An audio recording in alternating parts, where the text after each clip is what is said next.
दोस्तों, एक बार फिर से आपका स्वागत है प्रजापति न्यूज में। सोचिए, सुबह का एक साधारण कप चाय जिसमें झाग उठता है, जिसकी खुशबू आपको दिन की शुरुआत देती है। लेकिन क्या आपने कभी ठहर कर सोचा कि इस सफेद तरल के पीछे कौन सा काला सच छिपा है? आज जो आप देखने वाले हैं वो आपको हिलाकर रख देगा। दोस्तों, ये वीडियो सिर्फ दूध की कहानी नहीं है, ये एक ऐसे इंडस्ट्री का एक्सपोज है जिसने ममता को बिजनेस बना दिया है। एक माँ जो अपने बच्चे को जन्म देती है, उसके आंसुओं को बाजार में हेल्थ प्रोडक्ट की तरह बेचा जाता है और हम उसे आंखें बंद करके पीते रहते हैं। आप सोच रहे होंगे, आखिर ऐसा क्या है जो हमें कभी बताया ही नहीं गया? और मैं वादा करता हूं, इस वीडियो के अंत तक आप दूध को सिर्फ दूध नहीं बल्कि दर्द की बोतल समझने लगेंगे। जरा आंखों के सामने एक तस्वीर लाइए। एक माँ अपने बच्चे को खोजते खोजते दीवार से टकरा रही है। उसकी चीखें मशीनों के शोर में दब रही हैं। अब बताइए, क्या वो सिर्फ एक जानवर है या आपकी ही तरह एक माँ? क्योंकि आपने दूध को हमेशा पवित्र माना है, पर आज वो भ्रम टूटने वाला है। और अगर आपने ये सच मिस कर दिया तो आप उस छोटे से ग्रुप में रह जाएंगे जो अभी भी अंधेरे में जी रहा है। तो बने रहिए मेरे साथ, क्योंकि आज मैं आपका दोस्त विशाल प्रजापति अगले कुछ मिनटों में मैं आपको वो दिखाने जा रहा हूं जो डेयरी इंडस्ट्री हर हाल में छिपाना चाहती है। क्या आप तैयार हैं उस सच के लिए जो आपकी अगली चाय की चुस्की को हमेशा के लिए बदल देगा? दोस्तों, चलिए अब मैं आपसे एक छोटा सा गेम खेलता हूं। फटाफट कमेंट करके बताइए, क्या आपको पता है कि मैं किस जगह से हूं, किस शहर में रहता हूं? देखता हूं कितने लोग सही जवाब देते हैं। और हाँ, जब तक आप सोच रहे हैं तब तक वीडियो को लाइक जरूर कर दीजिए और हमारे चैनल को सब्सक्राइब करना मत भूलिए, ताकि हर एक ट्रेंडिंग न्यूज और एक्सक्लूसिव अपडेट आपको सबसे पहले मिल सके। अब बताइए, आपका अनुमान क्या है? क्या आप जानते हैं कि जो दूध आप रोज सुबह चाय में डालते हैं, उसके पीछे किसी की माँ ने अपने बच्चे को खो दिया होता है? एक माँ जो सिर्फ जीना चाहती थी, अपने बच्चे को जन्म देना चाहती थी, उसे दूध पिलाना चाहती थी, उसे जबरदस्ती गर्भवती किया गया। उसके शरीर में ऐसे हार्मोन इंजेक्ट किए गए जो उसकी नेचुरल बॉडी को धोखा देते हैं। वो समझती है कि उसे बच्चा हुआ है, लेकिन बच्चा उससे सिर्फ 45 मिनट के अंदर छीन लिया जाता है। और आप सोचिए, जब वो माँ बार बार उस कोने में चिल्लाती है जहां कल तक उसका बच्चा था, तो क्या वो सिर्फ जानवर होती है या फिर माँ? आपका एक ग्लास दूध उसके शरीर से खींचा जाता है मशीनों के जरिए। उसकी थन खून से लाल हो जाती हैं, लेकिन मशीनें नहीं रुकती, क्योंकि जब तक दूध निकलेगा तब तक इंसान खुश रहेगा। लेकिन ये तो सिर्फ शुरुआत है। आप सोचते हैं कि दूध सिर्फ दूध है, सेहत के लिए अच्छा, बच्चों के लिए जरूरी। लेकिन क्या आप जानते हैं कि वो दूध उसके शरीर से सिर्फ इसलिए निकल रहा है क्योंकि उसे बार बार गर्भवती किया जा रहा है? हर बार उसका शरीर थकता है, दर्द सहता है, पर उसे कोई नहीं पूछता। और जो बच्चा पैदा होता है, अगर वो नर है तो उसके लिए इस इंडस्ट्री में कोई जगह नहीं होती। या तो उसे मरने के लिए छोड़ दिया जाता है या फिर मांस के धंधे में धकेल दिया जाता है। अब आप बताइए, क्या एक ग्लास दूध वाकई इतना जरूरी है कि किसी की जिंदगी, किसी की माँ और किसी के बच्चे की कीमत चुकानी पड़े? लेकिन ये तो बस एक झलक थी। अब मैं आपको दिखाऊंगा कि ये सिस्टम असल में कैसे काम करता है और कैसे इंसानियत ने लालच के लिए एक माँ की ममता को कुचल दिया है। दूध बनता कैसे है? चलिए जरा नेचर की क्लास लगाते हैं। एक गाय या भैंस तभी दूध देती है जब वो एक बच्चे को जन्म देती है। इसे कहते हैं काविंग, यानी बच्चे का जन्म। जब ये होता है तो उसके शरीर में दो खास हार्मोन एक्टिव हो जाते हैं, प्रोलैक्टिन और ऑक्सीटोसिन। यही वो हार्मोन है जो उसके दूध बनने की प्रक्रिया को शुरू करते हैं। शुरुआत के कुछ दिनों में वो कोलोस्ट्रम नाम का गाढ़ा पीला दूध बनाती है, जो उसके नवजात बछड़े के लिए एक इम्यूनिटी बूस्टर होता है। यही असली रिश्ता है माँ और बच्चे का। फिर आता है दूसरा फेज, पीक लैक्टेशन। बच्चे के जन्म के 4 से 6 हफ्ते बाद उसका दूध बनाना अपने चरम पर होता है। इस समय वो अपने बॉडी वेट का 3-4% तक दूध प्रोड्यूस कर सकती है। लेकिन इसके लिए माँ को सही खाना, सही देखभाल और बहुत प्यार चाहिए होता है। इसके बाद आता है तीसरा stage, mid to late lactation. अब दूध धीरे धीरे कम होता है, लेकिन इसकी क्वालिटी में अक्सर प्रोटीन और फैट ज्यादा होते हैं। और फिर आता है ड्राई पीरियड, अगला बच्चा पैदा होने से करीब 2 महीने पहले।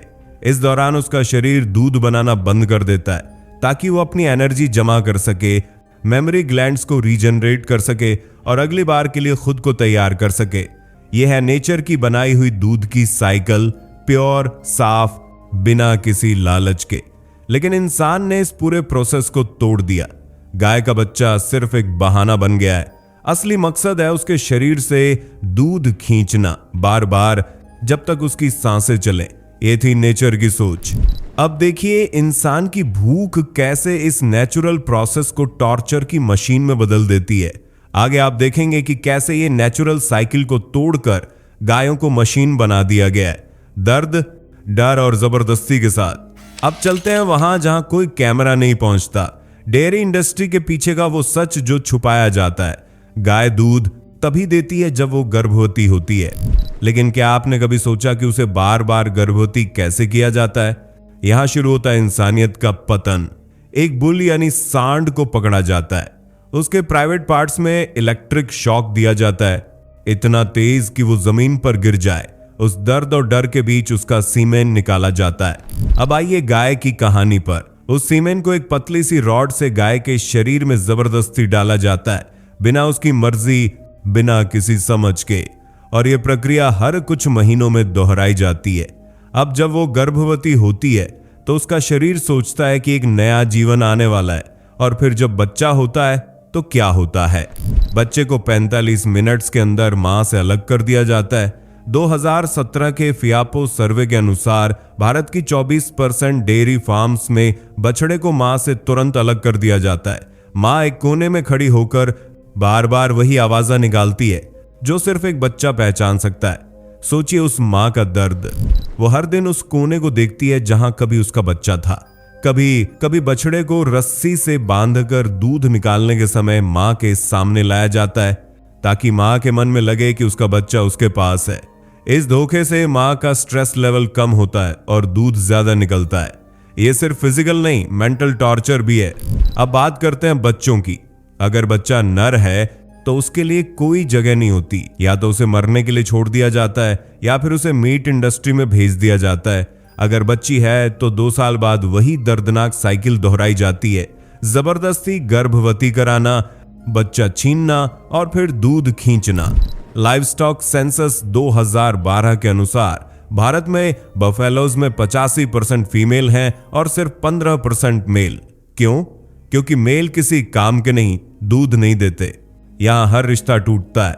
मां, बच्चा, नर मादा, जीवन मृत्यु, सब कुछ एक ही चीज के लिए, ज्यादा दूध। और याद रखिए, ये सब पर्दे के पीछे नहीं हो रहा। ये सब हमारे शहरों, गांवों और मोहल्लों में खुलेआम हो रहा है। बस हम आंखें मूंद लेते हैं। अब सोचिए, क्या ये सिर्फ दूध है या किसी और की बर्बादी का स्वाद? क्या आप जानते हैं कि जो दूध आप पी रहे हैं वो सिर्फ दूध नहीं है, वो एक केमिकल कॉकटेल है। हाँ बिल्कुल, गाय और भैंस को सिर्फ गर्भवती करना और दूध निकालना ही काफी नहीं है। अब इंसान चाहता है ज्यादा दूध, तेज दूध, हर दिन दूध। इसलिए अब इन बेजुबान जानवरों के शरीर में इंजेक्ट किया जाता है एक हार्मोन, RBST यानी रिकॉम्बिनेंट बोवाइन सोमाटोट्रोपिन। ये एक सिंथेटिक हार्मोन है जो गाय की दूध बनाने की क्षमता को जबरदस्ती बढ़ा देता है। लेकिन हर चीज की एक कीमत होती है और इस कीमत को चुकाती हैं ये माई। इन हार्मोन इंजेक्शंस से उनके शरीर में बार बार मास्टाइटिस नाम की बीमारी हो जाती है, एक तेज दर्द देने वाला थन का संक्रमण, जिससे उनका शरीर जलने लगता है, सूजन आ जाती है और कई बार खून भी निकलता है। सोचिए, एक गाय जो पहले से ही अपने बच्चे से अलग है, अब हर दिन उस जगह पर इंजेक्शन झेल रही है जो पहले ही दर्द से जल रही है। और यह प्रक्रिया एक बार नहीं होती, दिन में 2 बार, हर दिन, हर महीने, जब तक उसका शरीर टूट ना जाए। अब जरा एक नजर दुनिया पर डालते हैं। यूरोप, कनाडा, जापान जैसे देशों ने RBST जैसे हार्मोन पर बैन लगा दिया है क्योंकि उन्होंने देखा कि ये सिर्फ जानवरों को ही नहीं, इंसानों को भी नुकसान पहुंचा सकता है। लेकिन भारत में यहां ये हार्मोन खुलेआम बेचा जाता है और गायों को इंजेक्ट किया जाता है बिना किसी रोक टोक के। यानी जहां बाकी दुनिया अपने जानवरों को बचा रही है, हम उन्हें जहर पिला रहे हैं ताकि हम सस्ता दूध पी सकें। अब जरा सोचिए, आपके दूध में क्या है, पोषण या दर्द का घोल? और अगर ये दूध आपके शरीर में जा रहा है तो क्या आप वाकई सुरक्षित हैं? ये सिर्फ जानवरों की बात नहीं रही, अब सवाल आपकी सेहत का भी है। अब बात करते हैं उस दर्द की जो मशीनें देती हैं और वो जुल्म जो इंसान करते हैं। जब एक गाय या भैंस से दूध निकाला जाता है तो आपको क्या लगता है? कोई प्यार से हाथ लगाता है? नहीं, उनके थनों पर लगाए जाते हैं सक्शन मशीनें जो तेजी से खींचती हैं तब तक जब तक आखिरी बूंद तक दूध न निकल जाए। और जब दूध रुक भी जाता है, कई बार वर्कर्स लापरवाही में मशीन को बंद करना भूल जाते हैं। नतीजा, थन से खून रिसने लगता है, घाव बनते हैं, दर्द बढ़ता है, लेकिन कोई रुकता नहीं। हर दिन यही चक्र दोहराया जाता है और इसी वजह से उन्हें इन्फेक्शन हो जाते हैं, मास्टाइटिस, थन की सड़न, और कई बार तो इतना दर्द होता है कि वो चल भी नहीं पाती। अब बात करते हैं डिशॉर्निंग की, यानी उनके सींग काट देना। गायों और भैंसों के सींग उनकी रक्षा के लिए होते हैं, लेकिन इंडस्ट्री के लिए वो खतरा है, इसलिए उन्हें काट दिया जाता है। न सिर्फ काटा जाता है बल्कि गर्म रॉड से उनकी जड़ें जला दी जाती हैं ताकि सींग दोबारा ना उगें, और ये सब बिना एनेस्थीसिया के होता है, यानी होश में रहते हुए। अब आते हैं नाक छेदने की प्रथा पर। गायों को कंट्रोल में रखने के लिए उनकी नाक में रस्सी डाली जाती है। इसके लिए उनके नाक के कार्टिलेज में जबरदस्ती छेद किया जाता है।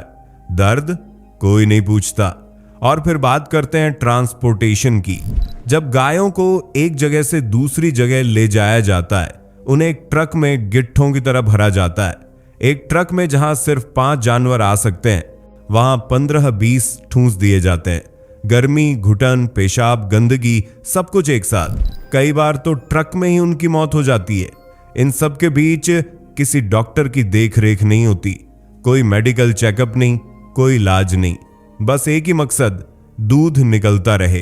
तो अब पूछिए खुद से, क्या उनके पास कोई ऑप्शन है?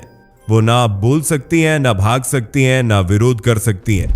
और हम आंखें मूंद कर सिर्फ वो सफेद तरल देखते हैं, बिना जाने कि उसके पीछे कितना लाल खून छिपा है। क्या आप कहेंगे कि दूध तो पवित्र होता है? क्या आप जानते हैं कि अब सिर्फ शरीर नहीं, गाय की भावनाओं का भी इस्तेमाल किया जा रहा है दूध निकालने के लिए? हाँ, आपने सही सुना। अब बात करते हैं उस क्रूरता की जो दिखती नहीं पर असर करती है सीधे दिल पर। जब एक माँ एक गाय अपने बच्चे को जन्म देती है तो उसका दिल, दिमाग और शरीर सब उस बछड़े के लिए तैयार होते हैं, लेकिन जब बच्चा उससे छीन लिया जाता है, वो टूट जाती है। कुछ डेयरी फार्म्स में एक नई टेक्निक निकाली गई है। बछड़े को मां के पास सिर्फ तब लाया जाता है जब उसका दूध निकाला जाता है। उसे थन के पास खड़ा किया जाता है ताकि मां को लगे कि उसका बच्चा उसे दूध पीने आया है, और मां उस प्यार में, उस भ्रम में अपने हार्मोन्स को खुल जाने देती है जिससे ज्यादा दूध निकले, और फिर वो बच्चा वापस खींच लिया जाता है। क्या ये सिर्फ जुल्म नहीं, धोखा भी नहीं है? सोचिए एक मां के नजरिए से, मुझे लगा मेरा बच्चा लौटा है, मैंने सारा दूध दिया, लेकिन फिर उसे मुझसे फिर से छीन लिया गया। हर दिन ये होता है। मैं अब रोती नहीं, क्योंकि अब मैं समझ गई हूं कि ये खेल है इंसानों का। FIAPO की रिपोर्ट बताती है कि भारत में हजारों गायें हर साल डिप्रेशन, विड्रॉल और बिहेवियरल ट्रॉमा से जूझती हैं। कई बार वो खाना बंद कर देती हैं, कई बार जमीन पर पड़े पड़े बस एक ही दिशा में देखती रहती हैं, न ज्यादा हिलती हैं, न कुछ बोलती हैं, जैसे वो अंदर से मर चुकी हों। ये है इमोशनल मैनिपुलेशन, एक माँ के मातृत्व को एक बटन की तरह इस्तेमाल करना। और फिर हम कहते हैं गाय तो हमारी माँ है। क्या हमारी माँ को हम ऐसे ट्रीट करते हैं? क्या सिर्फ दूध के लिए किसी माँ की ममता के साथ खेलना सही है? क्या आपके लिए भी माँ का दूध इतना सस्ता होना चाहिए कि वो धोखे में जीती रहे, बस इसलिए कि आपके चाय के कप में दूध ना रुके? अब जब आपने सब देख लिया है, अब जब सच सामने है, तो सवाल है अब क्या करेंगे आप? क्या आप आंखों देखी ये क्रूरता अनदेखी कर देंगे, या फिर एक ऐसा कदम उठाएंगे जो किसी की जिंदगी बदल सकता है? 3 रास्ते हैं और इनमें से कोई भी रास्ता गलत नहीं है। पहला, वीगन बनिए। जानवरों के किसी भी प्रोडक्ट को इस्तेमाल ना करना, यह सबसे सीधा और स्पष्ट स्टैंड है। दूसरा, दूध और उसके प्रोडक्ट्स की खपत कम कीजिए। कभी कभी का मतलब ये नहीं कि आप कमजोर हैं, इसका मतलब है कि आप जागरूक हैं। तीसरा, नीतियों में बदलाव की मांग कीजिए। सरकार से, ब्रांड से, लोकल फार्म से पूछिए कि उनकी डेयरी प्रैक्टिसेस क्या हैं। याद रखिए, बदलाव एक झटके में नहीं आता, लेकिन वो एक व्यक्ति से शुरू जरूर होता है। क्या आप वही व्यक्ति बनेंगे? क्या आप एक आवाज उठाएंगे उनके लिए जो बोल नहीं सकते? कमेंट करके बताइए, आप क्या सोचते हैं? आपका अगला कदम क्या होगा? क्या आप उस सफेद दूध के पीछे छिपे लाल सच को अब भी नजरअंदाज करेंगे? चेंज तुम्हारे हाथ में है। दोस्तों, आपकी स्क्रीन पे 2 और वीडियोस दिख रही हैं, जिसे देखने के लिए आप इस स्क्रीन पर क्लिक करें। दोनों देखिएगा, बहुत अच्छी वीडियो बनी है।